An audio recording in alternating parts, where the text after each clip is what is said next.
Swaraj news కి స్వాగతం. సమాజహితమే Swaraj news లక్ష్యం. ప్రజా సమస్యలను ప్రభుత్వ దృష్టికి తీసుకురావాలి. స్వరాజ్ న్యూస్ 2024 క్యాలెండర్ ను ఆవిష్కరించిన అటవీ పర్యావరణ దేవాదాయ శాఖ మంత్రి కొండా సురేఖ మురళి దంపతులు సమాజహితమే లక్ష్యంగా ప్రజల ముందుకు తీసుకొచ్చిన స్వరాజ్ న్యూస్ ఛానల్ ప్రజా సమస్యలపై కలమెత్తుతూ సమస్యలను ప్రభుత్వ దృష్టికి తీసుకురావాలని మంత్రి కొండా సురేఖ తెలిపారు. హైదరాబాద్లోని మంత్రి కొండా సురేఖ నివాసంలో స్వరాజ్ న్యూస్ 2024 క్యాలెండర్ ను ఆమె ఆవిష్కరించారు. అనతి కాలంలోనే ప్రజాదరణ పొందిన స్వరాజ్ న్యూస్ ను ప్రజలు మరింతగా ఆదరించాలన్నారు. అనంతరం మంత్రి కొండా సురేఖ జాతీయ ఆర్డర్ దినోత్సవం పురస్కరించుకుని స్వరాజ్ న్యూస్ తో ప్రత్యేకంగా మాట్లాడుతూ ప్రజాస్వామ్య దేశంలో ఓటు హక్కు ఎంతో విలువైనదని ప్రతి ఒక్కరూ ఓటు హక్కు వినియోగించుకోవాలని కోరారు. కార్యక్రమంలో సిఓ ప్రతినిధి Pulikanti Rajender, education bureau chief SRF foundation వ్యవస్థాపక అధ్యక్షులు తుమ్మ అమరేష్, కిషోర్ కుమార్, పోప పద్మశాలి, రాష్ట్ర అధ్యక్షులు సామంతుల శ్రీనివాసులు పాల్గొన్నారు.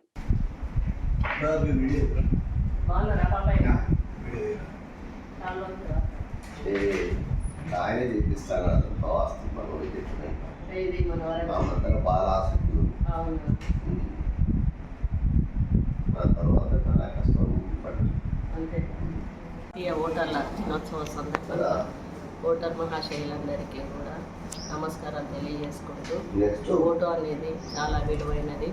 ప్రతి ఒక్కరు కూడా ఈ ఓటు హక్కుని వినియోగించుకోవాలి. ప్రజాస్వామ్య దేశంలో ఓటు హక్కు ద్వారా ప్రభుత్వాన్ని ఎన్నుకొని ప్రజల సమస్యలను పరిష్కరించి మరి ప్రజల పక్షాన ఉండేటువంటి ప్రభుత్వాలను ఎన్నుకున్నట్లయితే ప్రజాస్వామ్య పద్ధతిలో ప్రభుత్వం ప్రజల అభివృద్ధిని, సంక్షేమాన్ని ముందుకు తీసుకెళ్లే అవకాశం ఉంటుంది. కాబట్టి ఇప్పటి వరకు నమోదు చేసుకున్న వాళ్ళు ఎవరైనా ఉంటే నమోదు చేసుకుంటే మీరు ఓటర్లో పాల్గొనండి. తప్పనిసరిగా ప్రజాస్వామ్య పద్ధతిలో ప్రభుత్వాన్ని ఎన్నుకోమని విజ్ఞప్తి చేస్తాను.